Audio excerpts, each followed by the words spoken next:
That my brother looked me in the eye and told me I'd been nothing but a failure since the day I was born. And the worst part? My parents just sat there in silence, as if they agreed. So I packed my things and walked out of their lives for good. But what happened after I left them all speechless. My name is Kyle. I'm 28 and male. I've been holding on to this story for a while now. It's about my family, and honestly, I feel like I'm losing my mind trying to figure out if I'm the one in the wrong here. I desperately need an outside perspective because this whole situation has been a heavy burden for too long. Let me explain. Thanksgiving at my mom's house was always a chaotic ritual. Not the comforting, heartwarming kind you see in films, where everyone shares laughter over a slightly singed turkey, but the utterly draining, "Why am I enduring this yet again?" variety. It consistently followed the same pattern, with predictable precision. I knew exactly what I was walking into. The second I pulled my car up outside, Mom's house looked as it always did. The flaking white paint and misaligned shutters seemed to cling stubbornly to the 1990s. But the core of the issue wasn't the house itself, it was the people within its walls. Stepping inside, I braced myself, much like a boxer entering the ring. The scent of roasted turkey and warm pie first greeted me pleasantly, a sensation quickly interrupted by Mom's voice. She was already in the kitchen, loudly criticizing Emily, my younger sister, for bringing apple pie instead of pumpkin. Emily looked like she regretted every decision that had led her to that precise moment, clutching the pie box as if it were a shield. "Pumpkin, Emily? Is there no one who listens to me anymore?" Mom threw her hands up in exasperation, turning back to whatever she was scorching on the stove. "It's what the store had," Emily offered weakly. "Excuses, excuses," Mom mumbled, slamming a pot onto the counter. I considered slipping out before anyone noticed my presence, but it was too late. Dad, settled deeply in his recliner, spotted me first. He was half watching a football game, shouting at the television as though the players genuinely cared about his observations. "Well, look who decided to grace us with his presence," he muttered, as rough-voiced as ever. Before I could reply, Jake, my older brother, saw me. He leaned against the counter, a soda in one hand and a smug smirk on his face. "Kyle, the returning son," he announced, spreading his arms wide as if welcoming royalty. "What happened? Did your GPS finally guide you back here?" "Good to see you too, Jake," I said, my voice flat, as I placed the pie I'd brought onto the table. Jake didn't relent. "Still unattached? No children, man? What's the plan, bro?" Awaiting a miracle, I forced a laugh and ignored him, heading to the kitchen to greet Mom. She didn't even glance up from the stove. "You're tardy," she said, stirring something vigorously. "Traffic." I lied, even though I'd sat in my car for 20 minutes outside, mentally preparing myself to enter. Dinner wasn't even close to being ready, yet it already felt like I'd been there for hours. Mom's house possessed a peculiar ability to draw you into its vortex. Every Thanksgiving felt like stepping into a time machine. Nothing ever shifted. Not the mismatched furniture, the lingering scent of old carpet, and certainly not the family members. Dad remained glued to the game. Jake, meanwhile, was engaged in his usual routine, acting as though he owned the entire property. Jake had always been the favored child. He was the one who remained in the local area, married young, and had children with an almost casual frequency, as if it were a simple hobby. Meanwhile, I had moved away, secured a respectable job in another city, and, it seemed, had subsequently become the family's source of disappointment. "Hey, Kyle," Jake called from the living room. "Are you still at that office job? How's the corporate routine treating you?"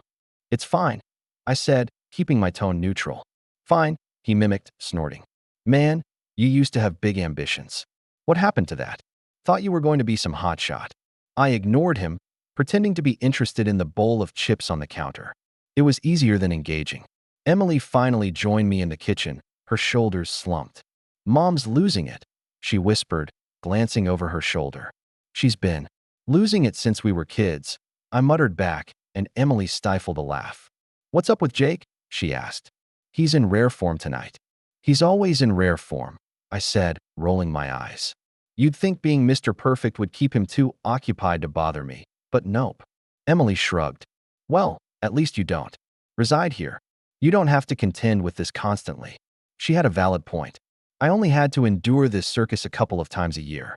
She was still stuck in town, juggling 2 jobs, and somehow managing to cope with Mom's ceaseless nitpicking. Mom interrupted us by shouting, "Emily, where's the gravy?"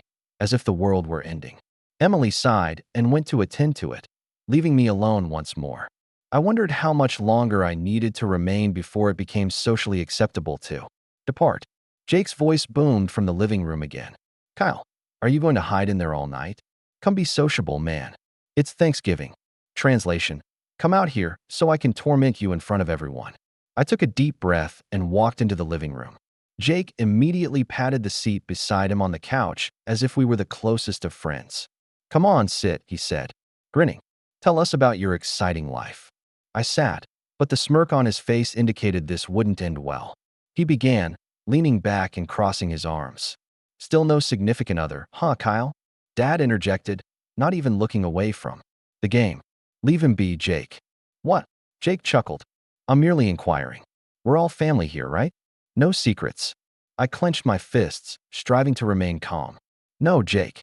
No girlfriend. Thank you for asking." "Shocking," he said, his tone dripping with sarcasm. "Perhaps you're being too particular." Mom walked in, wiping her hands on a towel. "Dinner's ready," she announced, cutting Jake off before he could utter another word. I rose, grateful for the excuse to escape, if only for a few minutes. Dinner might have offered a temporary reprieve, but I knew better than to think the worst was over. Jake wasn't finished, not by a long shot. And deep down, I knew this wasn't solely about him. It was the entire family dynamic, the unspoken roles we were all compelled to enact. Jake, the favored child. Me, the outsider.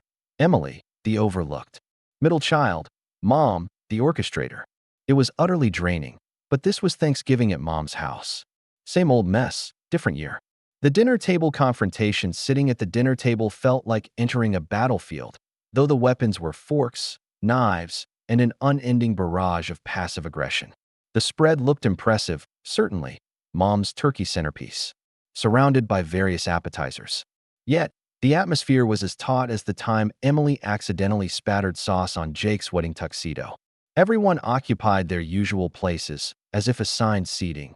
Dad at the head of the table, commanding the room with little speech. Mom beside him, poised to interject with corrections or guilt trips. Jake, naturally, took the seat directly opposite me, while Emily and I filled the remaining spots. It was a configuration that guaranteed ample opportunities for Jake to launch barbs my way, and he wasted no time commencing. "So, Kyle," he began, his fork suspended midair, "still nibbling like a bird? Or have you finally learned to savor proper sustenance?" I ignored him, reaching for the green beans. "Looks wonderful, Mom," I said, attempting to redirect the discussion. Mom offered a faint smile, but couldn't resist contributing. "You could use a bit more on your plate, Kyle. You appear slender. Are you consuming enough these days?" "I'm fine," I replied, "just trying to maintain my health." Jake chuckled. "Healthy? You're practically fading away. You know, some of us actually engage in physical exercise. Perhaps you should try it sometime." "Thank you for the advice, Jake," I said, without looking up. "You're welcome," he responded, grinning as if he'd bestowed a favor upon me. Emily attempted to shift the conversation. "So, Jake, how are the children doing?" "Oh, they're splendid," Jake declared, swelling with pride. "Brandon just started soccer, and he's already the best on his team. He inherited my traits, clearly. And Lily, sharp as a tack, at the top of her class." "That's fantastic," Emily said, smiling politely. "You must be proud." "Of course," Jake said, glancing at me. "But, you know, not everyone comprehends the entire parenting endeavor, right, Kyle?" I set my fork down and took a deep breath. "Indeed, Jake, because you've unequivocally mastered it all." Mom intervened, waving her fork like a referee. "Boys, let's not quarrel. It's Thanksgiving." "We're not quarreling," Jake stated innocently. "Just engaging in discourse." Emily shot me a look across the table, her eyes conveying, "Just let it go."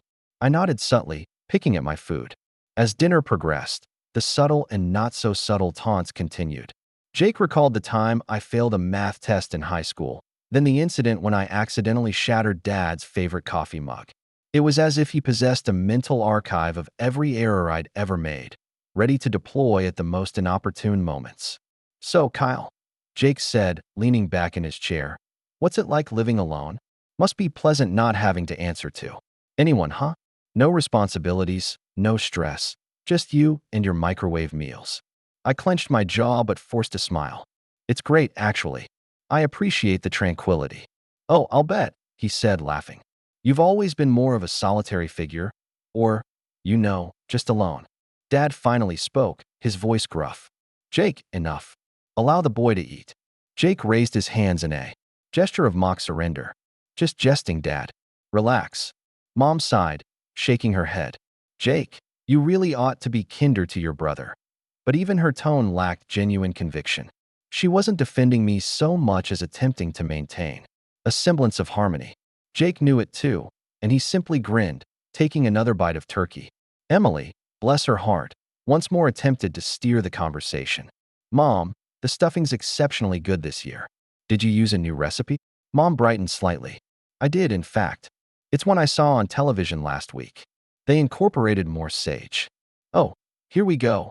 Jake interrupted, rolling his eyes. Mom's culinary tips. Kyle, you should take notes. Perhaps you could learn to prepare something that doesn't come from a box. I looked up, finally losing my patience. What's your issue, Jake, seriously? You've been badgering me all night. The table fell silent. Even Dad looked up from his plate, his expression unreadable. Jake, of course, merely smirked.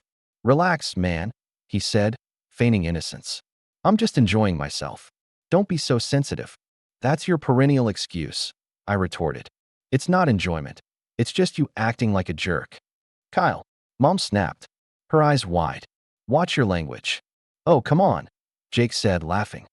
Don't get your feelings hurt, little brother. It's Thanksgiving, lighten up. I stared at him, the tension so palpable it could be severed with a knife. Emily looked down at her plate, clearly wishing she were anywhere else. Perhaps if you spent less time criticizing everyone else, I said quietly, you'd find something more constructive to do. Jake's grin faltered, just for a fleeting second. Then he leaned forward, his eyes narrowing. You wish to discuss more constructive activities? Such as what? Sitting alone in your apartment every night, watching reruns and pretending you're content. Jake, stop, Emily said, her voice firm. But Jake wasn't finished. You act as if you're superior to all of this, to us. But let's be realistic. Kyle, what remarkable feat have you accomplished? What do you have to show for yourself? Enough, Dad roared, slamming his hand on the table. Both of you, sit down and be quiet. The room became utterly silent. Even Jake dared not utter another word. I stared at my plate, my appetite long gone. Mom mumbled something about dessert, standing to clear the dishes. I remained silent, my hands clenched beneath the table. Jake smirked again, but this time there was something in his eyes, as if he knew he'd gone too far, but couldn't concede. The table may have been laden with turkey and stuffing, but all I could taste was resentment. The explosive departure when dinner finally concluded, the evening was far from over. We had barely settled onto the couch before Jake launched into his usual routine, Kyle's past blunders, with me as the punchline to every anecdote. It wasn't enough for him to spoil dinner. No, he had to keep the performance going, and everyone else simply played along as if it were perfectly normal. Hey, remember when Kyle tried to fix the lawn mower and ended up flooding the garage? Jake recalled, laughing so hard he nearly spilled his drink. What was the strategy there, bro? Drown the engine. Mom chimed in before I could respond. Oh, that was a catastrophe. Kyle, you've always been so clumsy. I told you to summon your father. But no, you had to manage it yourself. It was a single instance. I retorted, my voice sharp. And I was 16. Jake grinned, reclining on the couch as if he'd just received an accolade. 16? Irrelevant, man. You've been bungling things since birth. Emily, seated in the armchair, interjected. Jake, come on. You don't need to keep badgering him. Jake turned to her. Badgering him? Please. Kyle's fine. He knows I'm joking. Right, little brother? I ignored him, focusing on the television. A rerun of some old sitcom was playing, but I couldn't discern a single word over the sound of Jake's voice. Mom entered from the kitchen, carrying a tray of coffee and dessert. All right, everyone, pie time. Let's endeavor to be civil, please. Civil? Jake repeated, raising an eyebrow. I'm always civil. It's Kyle who can't endure a jest. Don't lay the blame on me, I shouted, finally looking at him. You've been obnoxious all night, and everyone just allows you to get away with it. Oh, poor Kyle, Jake said mockingly, dabbing an imaginary tear from his eye. Always the victim. Boo-hoo. Perhaps if you didn't make it so effortless, I wouldn't have such abundant material. Jake, Mom exclaimed, her tone sharp. That's enough. But Jake wasn't finished. He never was. What? I'm simply vocalizing what everyone else is thinking. Look, Mom, you're the one who's constantly tidying up after him. How many times did you have to contact his landlord to rescue him? And let's not forget college. 2 semesters and out. Truly impressive. Jake, seriously, be quiet. Emily said, her voice now louder. Oh, don't restart, Emily. Jake retorted. You're no saint either. You're 28 and still residing in Mom's basement. You're just angry I'm articulating what we're all secretly thinking. I'm not living in the basement. Emily yelled, her face flushed. It's temporary, and you know it. Yeah, sure, Jake said, rolling his eyes. Temporary, like how Kyle's career is flourishing. I rose, my fists clenched. You have a lot to say for someone whose entire existence revolves around demeaning others. What's your problem, Jake? Are you that insecure, or do you just derive pleasure from being a complete jerk? Jake's grin vanished. Watch it, Kyle. Don't initiate something you can't conclude. Oh, don't worry, I said, stepping closer. I can conclude it just fine.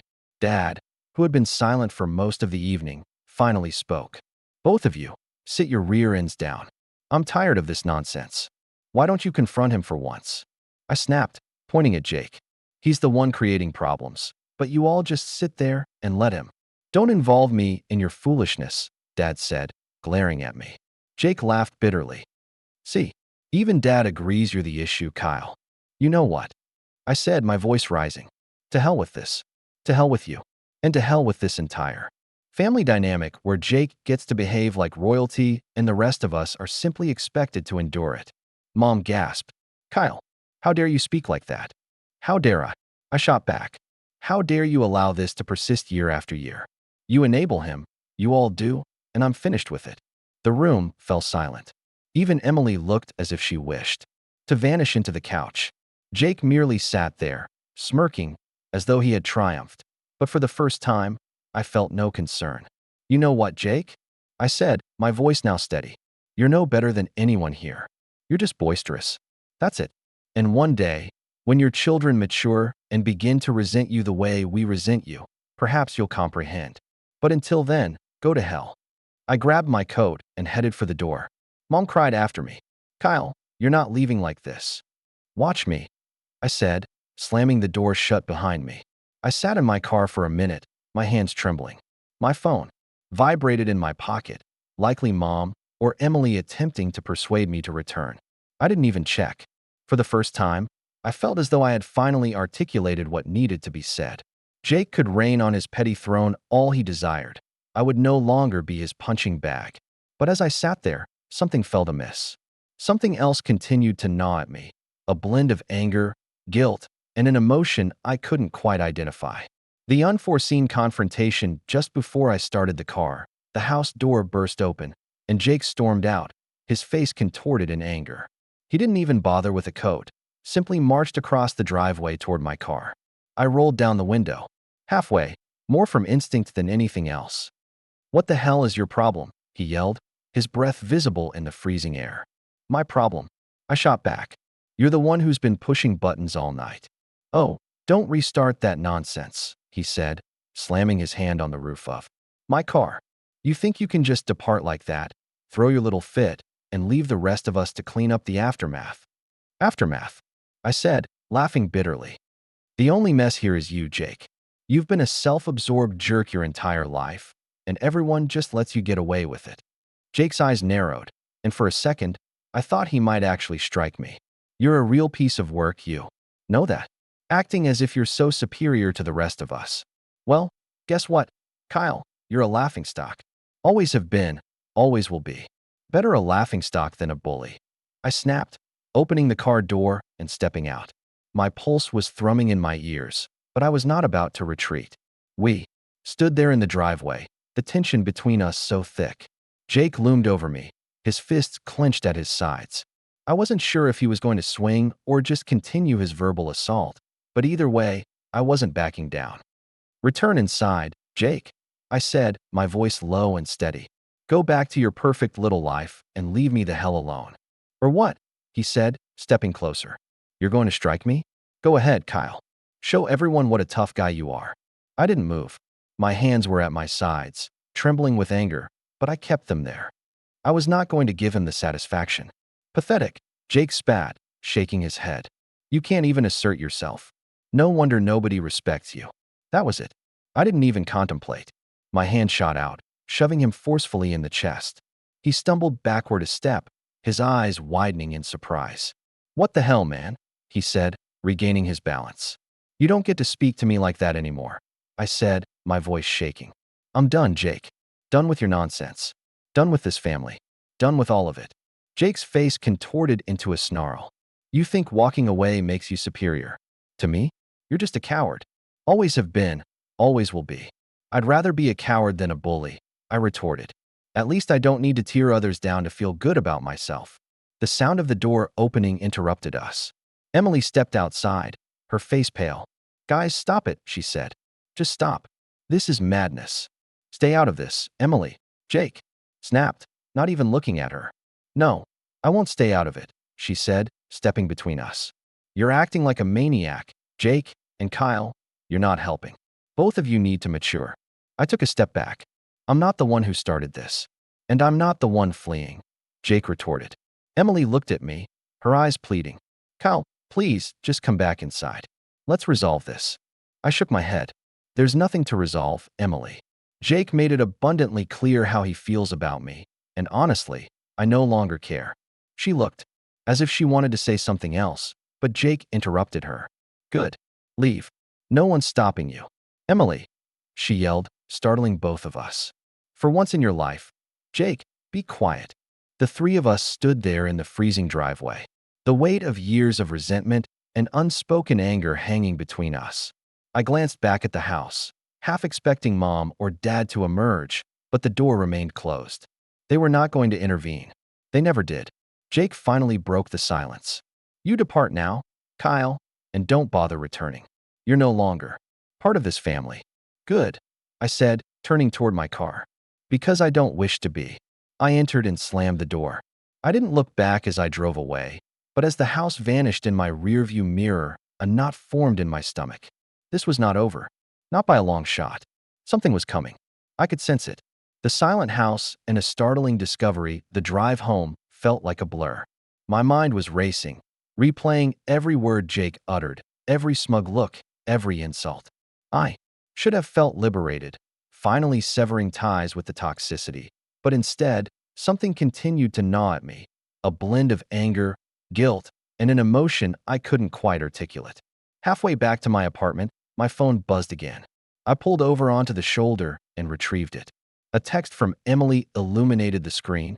You must return. Something is wrong. Please. My chest constricted. Something about those two words, something's wrong, made me uneasy. Emily wasn't prone to exaggeration. If she was texting me like this, it had to be serious. I sat there for a moment, clutching the phone as the cold air seeped in through the cracked window. My better judgment screamed at me to continue driving, to abandon all the dysfunction. But Emily's words remained with me. I sighed, shifted the car into gear, and turned around. The house appeared different when I pulled back into the driveway. The warm glow that had mocked me earlier now felt unsettling, as if it didn't belong. As I stepped out of the car, I felt something was amiss. The front door was slightly ajar, swaying gently in the wind. I hesitated. The living room was empty. The plates from dinner were still on the table, the remnants of dessert untouched. The laughter and chaos from before had vanished, replaced by a profound silence. My heart pounded in my chest as I called out, Emily? Mom? Dad? No response. I moved through the house, my footsteps echoing loudly against the hardwood floor. The kitchen was dark, the only illumination emanating from the refrigerator door left ajar. A faint hum filled the room, but it wasn't enough to drown out the disquieting stillness. That's when I heard it, a muffled thud from the back of the house. I froze, my breath catching in my throat. For a moment, I considered turning around and leaving, but then I remembered Emily's text. If she needed me, I wasn't going to forsake her. Not again. The hallway felt longer than it should have. I reached the door to Dad's study, from where the noise had originated. The door was slightly open, and the dim light spilling out cast peculiar shadows on the walls. I pushed it open slowly. Inside, Jake stood by the desk, his back to me. He was holding something, a photo frame. His shoulders were tense, his head bowed. For a moment, I thought he was crying, but then he turned around and I saw his face. It wasn't sorrow. It was fury. You came back, he said, his voice low and guttural. Of course you did. You couldn't simply leave it alone. What are you talking about? I asked, my voice trembling. Where's Emily? Where are Mom and Dad? Jake laughed, but it was hollow, devoid of humor. He slammed the photo frame onto the desk, shattering the glass. They're gone. Just us now. What the hell are you talking about? I said, taking a step back. Gone where? Jake didn't answer.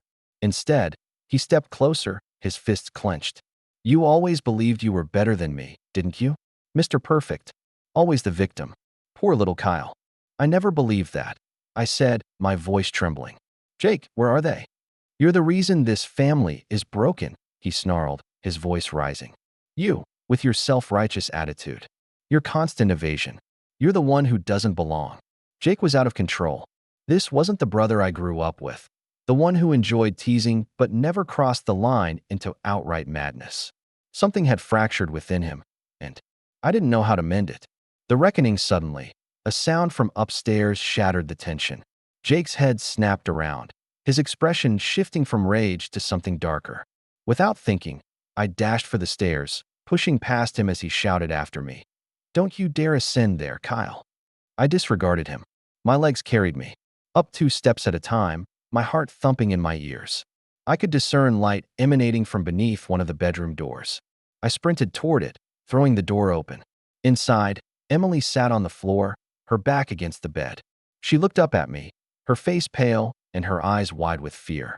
Kyle, she whispered. He's lost control. What happened? I asked, kneeling beside her. Before she could answer, Jake's voice boomed from the hallway. Get out of there, Kyle. Now. I stood up, positioning myself between Emily and the doorway as Jake appeared, his face twisted with fury. She messaged you, didn't she? He spat. She had to lure you back here to play the hero. You always need to be the hero. Jake, stop. I said, my voice firm. Whatever's transpiring, we can rectify it. Just calm down. There's nothing to rectify. He screamed, stepping into the room. This family's fractured, Kyle. It's been fractured for years, and it's your fault. You and Emily always conspiring against me, always casting me as the villain. Nobody made you the villain, I said, striving to keep my voice steady. You did that all on your own. Jake lunged at me, but this time I was prepared. I sidestepped him, seizing Emily's arm and pulling her to her feet. Get out, I whispered, and she didn't hesitate. I saw Mom and Dad in the corner of the room. They weren't yelling. They weren't rushing to pull us apart. They just stood there, frozen, like spectators at a train wreck. Do something, Emily screamed. He's losing it. But Mom merely shook her head, her hands fluttering aimlessly, as if she couldn't decide whether to intervene or withdraw. Dad stood rigidly by her side, his arms crossed, his jaw tight. He didn't utter a word. Mom, Dad, help him, Emily shouted again, but neither moved. Finally, Mom muttered, they're brothers, Emily. They'll resolve it. Resolve it, I shouted, stepping back from Jake. Are you serious right now? He's out of control, and you're just standing there. The front door was within sight when Jake caught up, grabbing my arm and yanking me back. I spun, swinging wildly, and my fist connected with his jaw. He stumbled back, more surprised than hurt, and I seized the opportunity to push Emily toward the door. Go, I shouted. Now. She hesitated for a split second before nodding and running outside. Jake recovered swiftly, his face a mask of fury as he lunged at me again. But this time I was ready. The fight was raw, chaotic, and desperate, 2 brothers finally unleashing years of resentment and rage. But in the end, it wasn't about triumph. It was about survival. As I stood there, breathing heavily, Jake slumped against the wall, glaring at me with hatred in his eyes. For the first time, I saw him for what he really was, a man broken by his own bitterness, lashing out at the world because he didn't know how to fix himself. I'm done, Jake, I said, my voice quiet but firm. You can't harm me anymore. Without another word, I turned and exited the house. Emily and I went to a diner. We slid into a corner booth, the faint aroma of coffee lingering in the air. I don't think I can return there, she said softly, her voice trembling. You shouldn't, I replied. You don't owe them anything. There's still Mom and Dad, she whispered, her hands shaking around her coffee cup. No, I said firmly. Parents protect their children. They don't make excuses for abuse or stand idly by while it happens. Her eyes filled with uncertainty. What do we do now? We cut them out, I said, taking a steady sip of coffee. Completely. It's the only recourse. Later that night, I blocked Jake, then Dad, then Mom. The burden of their toxicity lifted, replaced by a strange tranquility. Severing connections wasn't easy, but it was the initial step toward liberation, and for the first time, I felt capable of moving forward. I don't know what your thoughts may be, but this is my final decision. I'm done with their nonsense.